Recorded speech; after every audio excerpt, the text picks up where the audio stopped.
Tenemos, como vieron en anatomía, vías biliares que están afuera del hígado, extrahepáticas, y también tenemos las intrahepáticas, ¿sí? ¿Cuáles son las que vieron en anatomía? ¿Por dónde pasa la bilis en anatomía? ¿No vieron el conducto hepático antes del coledo? Conducto hepático derecho, izquierdo, que recibe el conducto cístico y forma el coledo. ¿Sí? ¿Se acuerdan? Sí.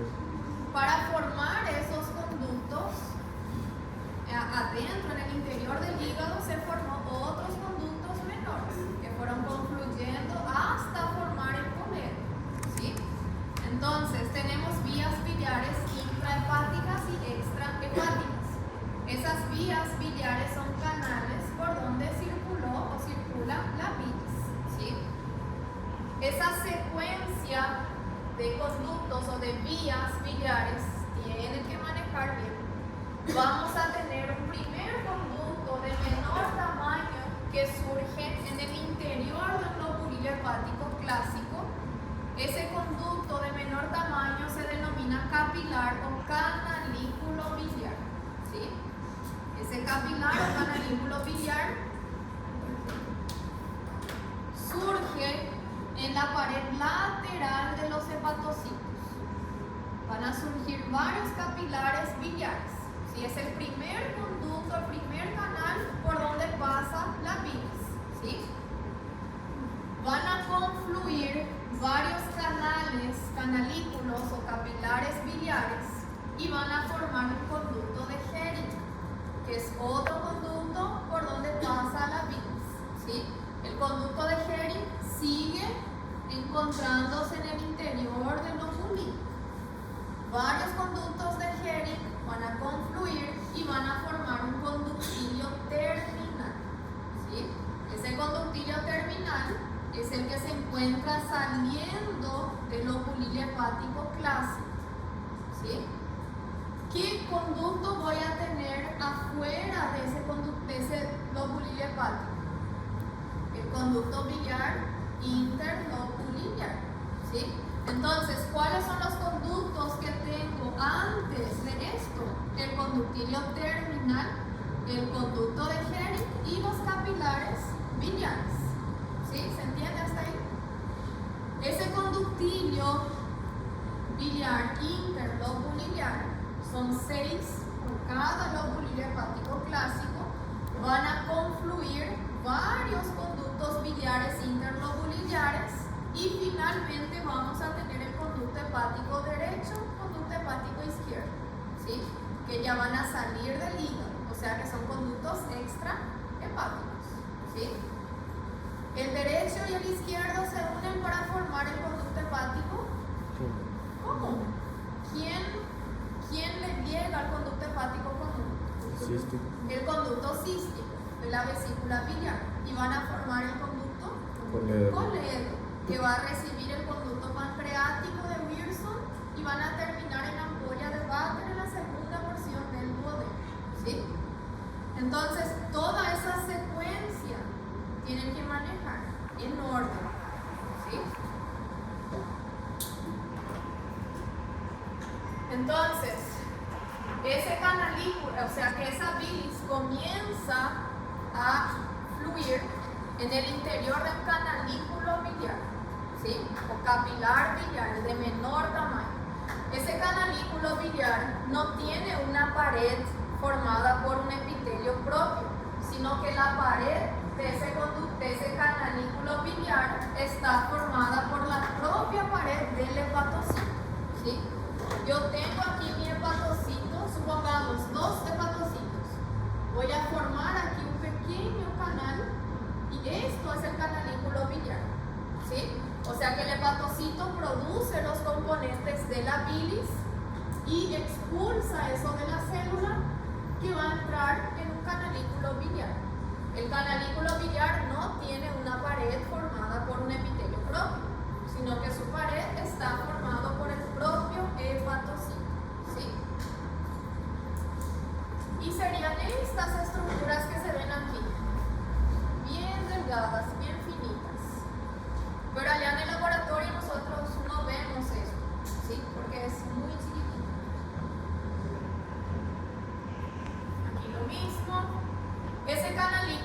biliar, van a confluir varios canalículos biliares y van a formar el conducto de Hering, ¿sí? El conducto de Hering está formado por un lado por la pared del hepatocito y por otro lado aquí ya comienza a surgir células epiteliales. Esa célula epitelial se denomina colangiocito, ¿sí? Entonces, si yo pregunto, ¿el capilar o canalículo biliar presenta epitelio propio? No. ¿Quién forma su pared? El hepatocito. ¿El conducto de Hering tiene epitelio propio? Sí. En su inicio también está formado por la pared del hepatocito, ¿sí? Pero después se forman epitelio alrededor, un epitelio cúbico simple. ¿Cómo se llama la célula de ese epitelio? Colangiocito, ¿sí? Colangiocito. El conducto de Hering va a seguir con ¿quién? ¿Quién era su continuación? El terminal. El conductilio terminal es el que va a salir del óvulo hepático clásico y su pared está formado solamente por colangiocitos, ¿sí?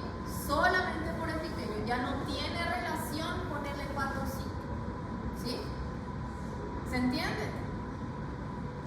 Bueno, el conducto de Hering nosotros en la lámina tampoco vamos a visualizar porque es un conducto muy cortito, muy difícil de encontrar, pero tiene una importancia porque alrededor de ese conducto existen células madres, células progenitoras, que es lo que se está estudiando para la regeneración hepática, ¿sí?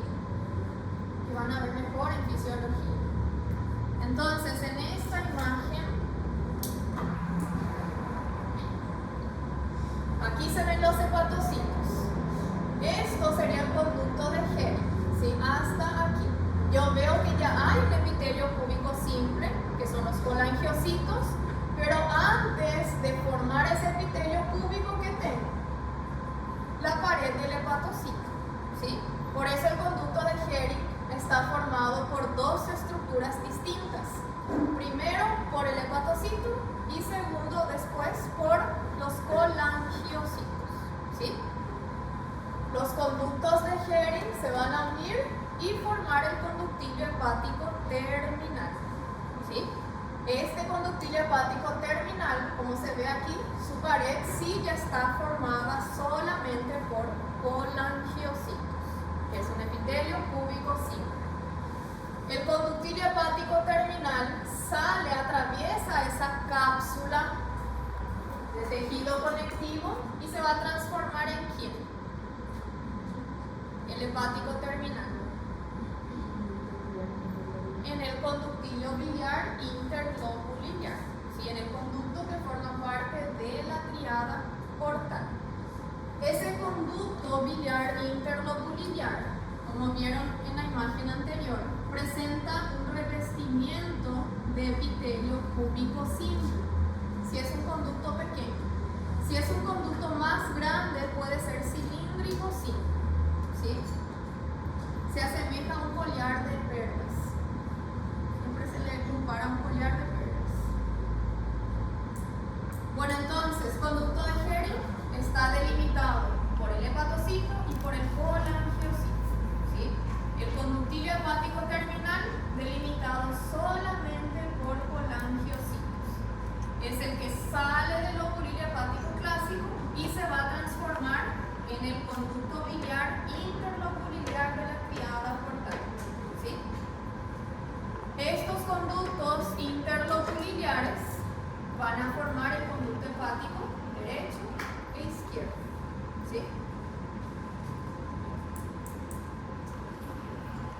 Bueno, esto es lo mismo.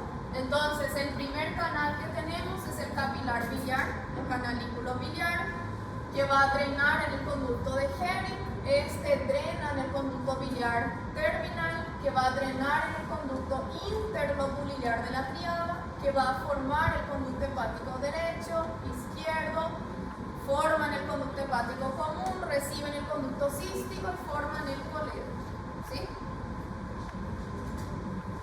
¿Se entendió esta parte? ¿Sí?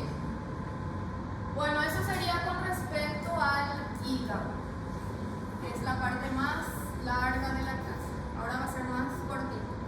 ¿Alguna duda, preguntas que tengan? Todavía no. Solo para la parcial. Bueno, ahora entramos en vesícula biliar. La vesícula biliar, como vieron en anatomía, es un órgano hueco, tiene forma de pera, piriforme, se encuentra asociada al lóbulo hepático derecho, presenta las tres porciones, presenta una capacidad de almacenar 50 ml de bilis. ¿Cómo llega la bilis a la vesícula biliar si no es ella la que produce la bilis? ¿A través de qué conductos? Miren aquí el esquema. Esta es mi vesícula biliar. Viene a partir del conducto cístico, ¿sí? O sea que tiene un flujo retrógrado a ese nivel. La bilis que entra a la vesícula biliar a partir del conducto cístico, cuando yo necesito bilis allá en mi intestino, esa bilis va a salir nuevamente por el conducto cístico, ¿sí? O sea que entra, se almacena, se concentra esa bilis y luego sale nuevamente. Entonces, la función de la vesícula biliar es almacenar y concentrar la bilis, no es producir la bilis, ¿sí? ¿Quién produce bilis? El hepatocito, el hígado, ¿sí? La vesícula biliar solamente almacena y concentra. La vesícula biliar presenta una pared formada por capas. La primera capa, que sería esto, se denomina mucosa. Mucosa tiene un epitelio de revestimiento y una lámina propia, ¿sí? Aquí no existe muscular de la mucosa, no hay, solamente epitelio y lámina propia. Por debajo de esa mucosa encontramos una capa gruesa de músculo liso, que tampoco se organiza en capa circular longitudinal, así como vimos anteriormente, sino que son fibras de músculo liso que se encuentran desorganizadas, ¿sí? La tercera capa se denomina subserosa y la última capa serosa. La subserosa es un tejido conectivo con abundante vascularización y la serosa es el epitelio plano-cíneo, ¿sí? Esto se pregunta en el examen. ¿Cuáles son las capas? Mucosa, muscular, subserosa y serosa, ¿sí? No se confundan. ¿Qué capas no existen en la vesícula biliar? No hay submucosa y no hay muscular de la mucosa, ¿sí? Aquí nuevamente diagnóstico de órgano vesícula biliar, el epitelio más lámina propia. ¿Qué capa sería? Mucosa.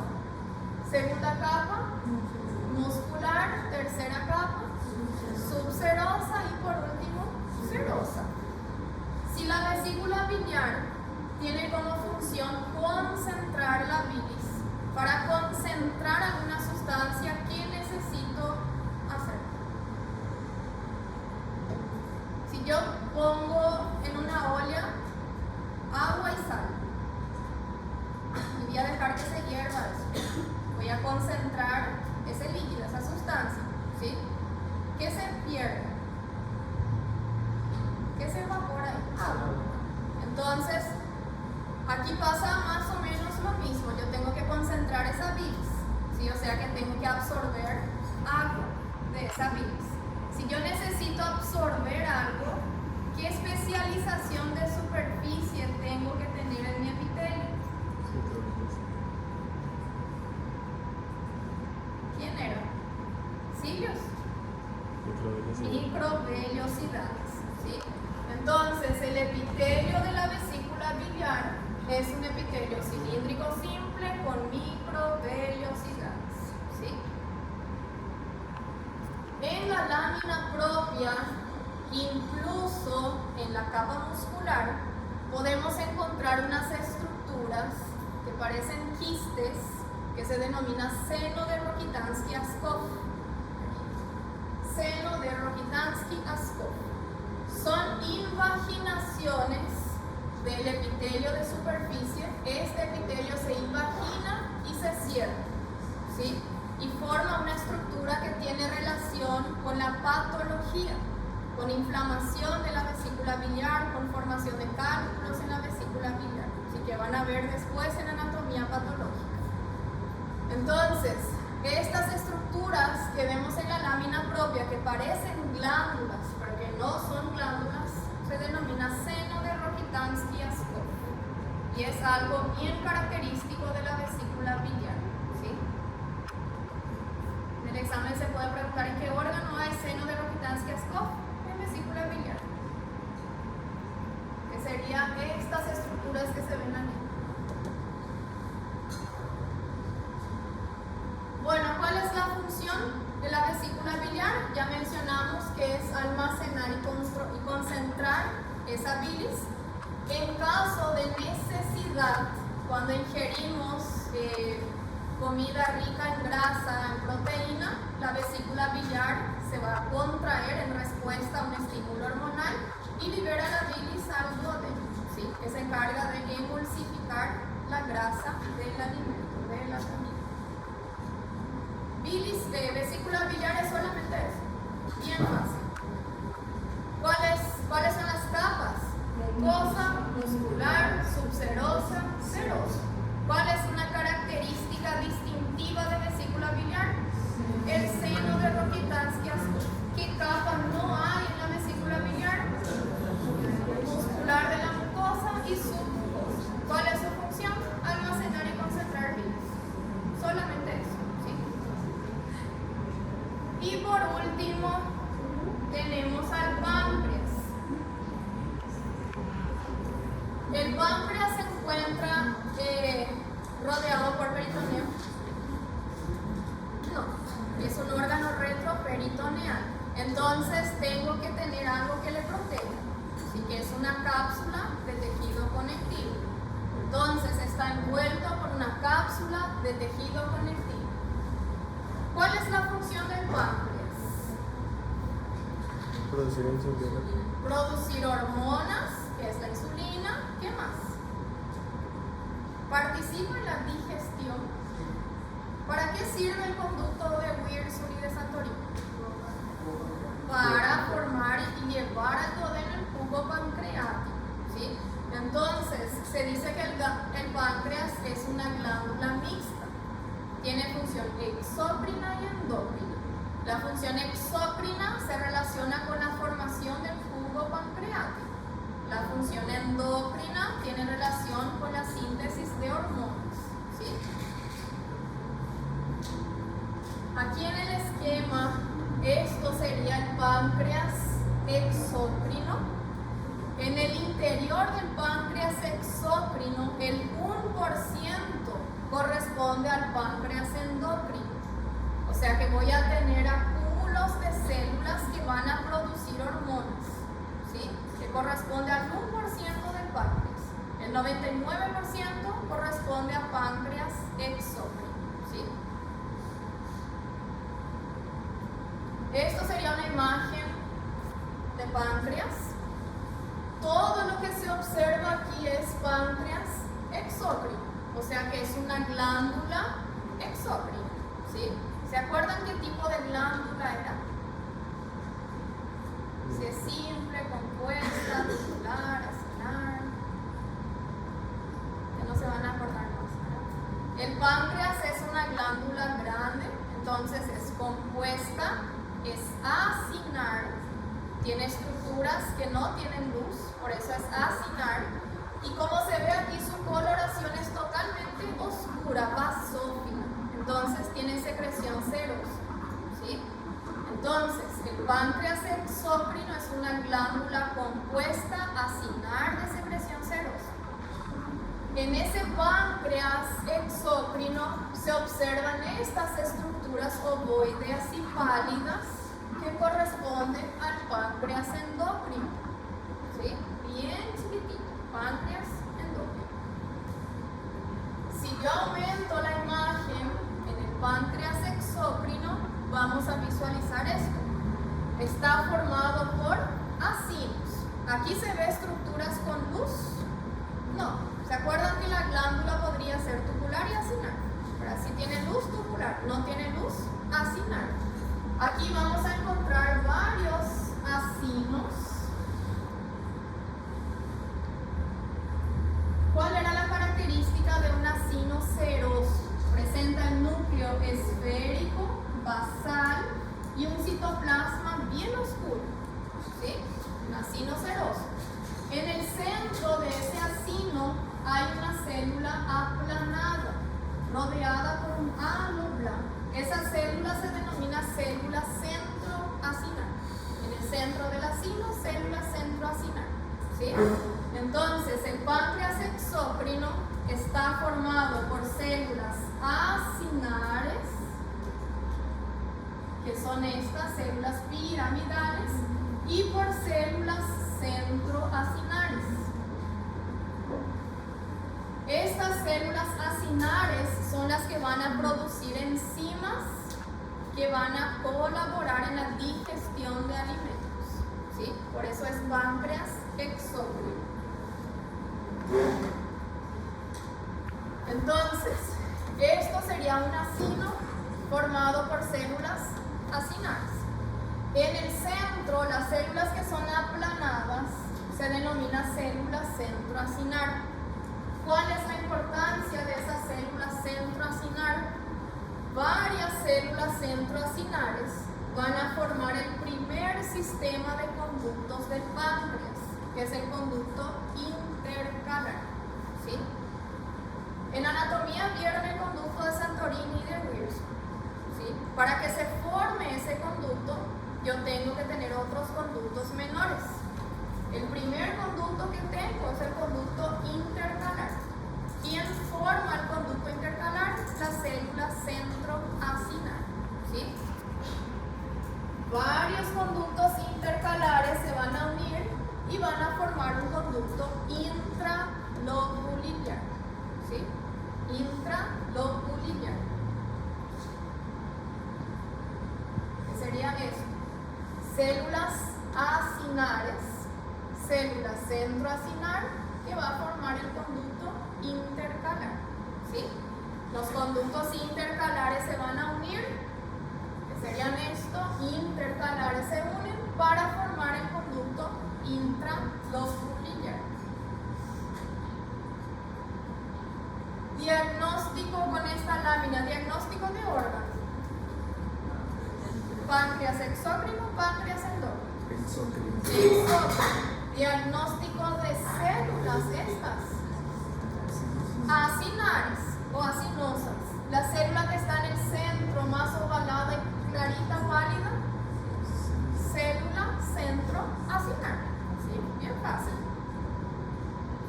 Ahí, célula centroacinar. Ahí sería el acino, las células acinares, y estas son las células centroacinares que van a formar ¿qué conducto? El intercalar, que en la práctica, ya en el laboratorio, es muy difícil de ver porque es muy pequeño.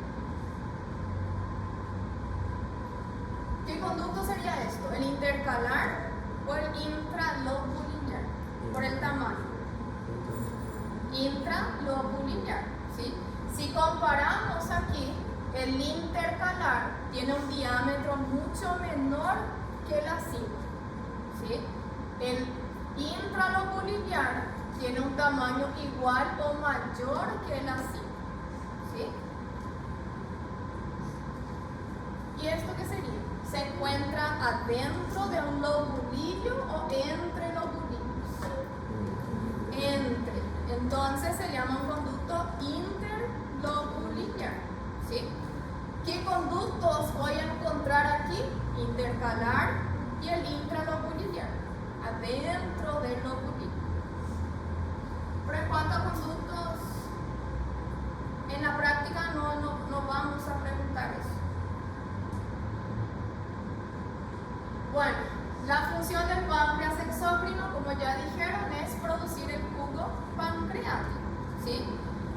¿Quién produce esa enzima que va a colaborar con el jugo pancreático? Las células acinares, ¿sí? Esas sustancias que van a degradar proteína, la amilasa que va a degradar carbohidratos, sustancias que van a degradar lípidos, se liberan en la luz de los conductos pancreáticos en forma inactiva, en forma de proenzimas, ¿sí? Esas proenzimas solamente se van a activar y comenzar a degradar proteínas, lípidos, en la luz del intestino, ¿sí? ¿Qué pasa si mi enzima, mi proenzima, se activa en el interior del páncreas? Voy a producir la pancreatitis, que es la inflamación del páncreas, ¿sí?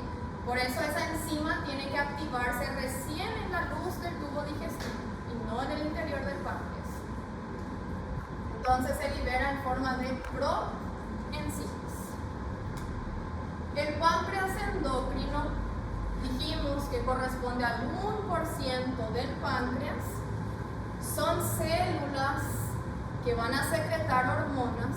Esas células se agrupan en estructuras ovoideas y pálidas y esa estructura se denomina islote de Langerhans, ¿sí? Que son mucho más abundantes a nivel de la cola del páncreas, no en la cabeza, no en el cuerpo. ¿Qué hormonas conocen que se sintetiza en el páncreas? Insulina dijeron antes. ¿Qué más? ¿Ya escucharon hablar del glucagón? Insulina, glucagón, somatostatina y polipéptido pancreático, ¿sí? Son 4 hormonas que se producen por las células que están aquí en el islote de Langerhans, ¿sí? Si usamos otros métodos de tinción, por ejemplo inmunocitoquímica, nosotros vamos a reconocer que aquí hay 4 tipos diferentes de células. Hay células alfa, beta, delta y F. Pero con la tinción de hematoxilina y eosina, nosotros no diferenciamos a esas células, ¿sí?